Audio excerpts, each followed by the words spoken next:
Motilal Oswal mid cap fund कहीं ना कहीं सुर्खियों में बना ही रहता है।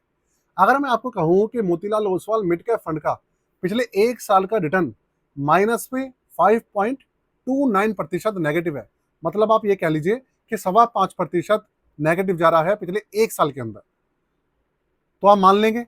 कल मैंने इसका रिव्यू भी किया था, आपने वो वीडियो देखी होगी। लेकिन अगर मैं ये कहूं कि इसका एक्सपेंशन रेशियो 5.41% हो गया है, तो क्या आप विश्वास करेंगे? जी हाँ, ऐसा मैं नहीं कह रहा हूं, आप लोगों के कमेंट आ रहे हैं। जो मैंने कल की वीडियो डाली थी उसके अंदर कमेंट आए हैं बहुत सारे कि Motilal Oswal mid cap fund का जो एक्सपेंस रेशियो है वो ग्रो एप्लीकेशन पे 5.41% दिख रहा है। अगर आपको यकीन नहीं है तो जाकर आप एक बार चेक कर लीजिएगा, जो आपकी ग्रो ऐप है उसके अंदर इतना एक्सपेंस रेशियो दिख रहा है या नहीं दिख रहा है, मुझे कमेंट करके आप जरूर बताइएगा। तो दोस्तों, मैं आपको लेकर चलता हूँ कंप्यूटर स्क्रीन पर। तो कंप्यूटर स्क्रीन आपके सामने चालू हो चुकी है। सबसे आप पहले देखिए कि grow.in इनकी जो ऑफिशियल वेबसाइट है वो ओपन हो रखी है।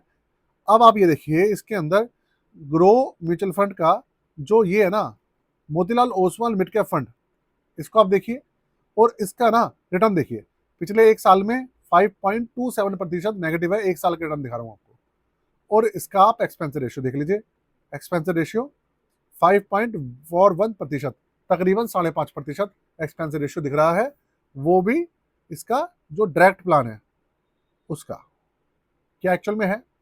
अगर मैं बात करूं, आज से 1.5-2 महीने पहले इसका एक्सपेंस रेशियो हुआ करता था 0.69%, अब वो बढ़ के 5.41% कैसे हो गया है? तो मैं आपको पहली एक चीज क्लियर कर दूं, ये है मोतीलाल ओसवाल वालों की ऑफिशियल वेबसाइट एएमसी की। और अगर आप इसके अंदर देखेंगे इनका एक्सपेंस रेशियो एक्चुअल में है कितना, तो ये देखिए, टोटल एक्सपेंस रेशियो जो ऑफिशियल इनकी वेबसाइट पे है वो है 0.81%, 5.41% नहीं है। तो आप लोग इन सब चीजों को देख के घबराइएगा मत। पहले था 0.69%, अब वो बढ़कर हो गया है 0.81%। और वो भी इसलिए बढ़ गया है क्योंकि इसके अंदर जो पहले हिडन चार्जेस थे, ट्रांजैक्शन चार्जेस थे, जीएसटी था, और इसके अलावा जो गेटवे चार्जेस थे, कुछ ड्यूटी वगैरह होती है उसके चार्जेस, वो सारे ऐड करके सेबी ने कहा है कि भाई उनको आप विजिबल दिखाइए और टोटल एक्सपेंस रेशियो के अंदर ऐड कर दीजिए। तो उनको जब ऐड करा है, तब ऐड करने के बाद एक्सपेंस रेशियो आपको थोड़े से बढ़े हुए दिख रहे हैं। सारी एएमसी स्कीम सारी एएमसी की जितनी भी स्कीम्स हैं सबके अंदर ये हो रहा है, तो घबराने वाली बात नहीं है। लेकिन दिक्कत की बात यह है कि ये जो ग्रो है, ग्रो की एप्लीकेशन के अंदर और ग्रो की वेबसाइट के ऊपर जो स्कीम्स हैं, लगातार जो अच्छी अच्छी स्कीम्स हैं, सबके अंदर यही प्रॉब्लम दिख रही है। मैं ऑलरेडी 1-2 वीडियो बना चुका हूँ इस टॉपिक के ऊपर, लेकिन मुझे लगा था शायद ये चीज़ सॉल्व हो गई होगी, लेकिन दोस्तों अभी भी ये सॉल्व नहीं हुई है। आप पहले तो हो ही रहा था कि जो एक्सपेंस रेशियो था वो थोड़ा बहुत ही बढ़ के दिखा रहे थे, अब तो ऐसा हो गया है ये एक्सपेंस रेशियो बहुत ही ज़्यादा दिखा रहे हैं। इतने रिटर्न्स भी निकल के नहीं आ रहे जितने की ग्रो वाले एक्सपेंस रेशियो दिखा रहे हैं अलग अलग म्यूचुअल फंड की स्कीम्स के अंदर।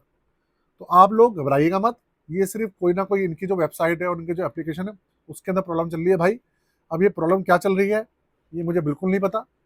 मेरी कस्टमर केयर भी मैंने बात कर रखी है कई बार। इंडिया का सबसे बड़ा स्टॉक ब्रोकर अगर कोई है तो वो ग्रो ऐप है, और ग्रो को लोग सबसे ज़्यादा यूज़ करते हैं और भरोसा भी करते हैं। रीज़न, इनका इंटरफेस अच्छा होता है, इनकी जो इन्फॉर्मेशन होती है वो एक्यूरेट होती है।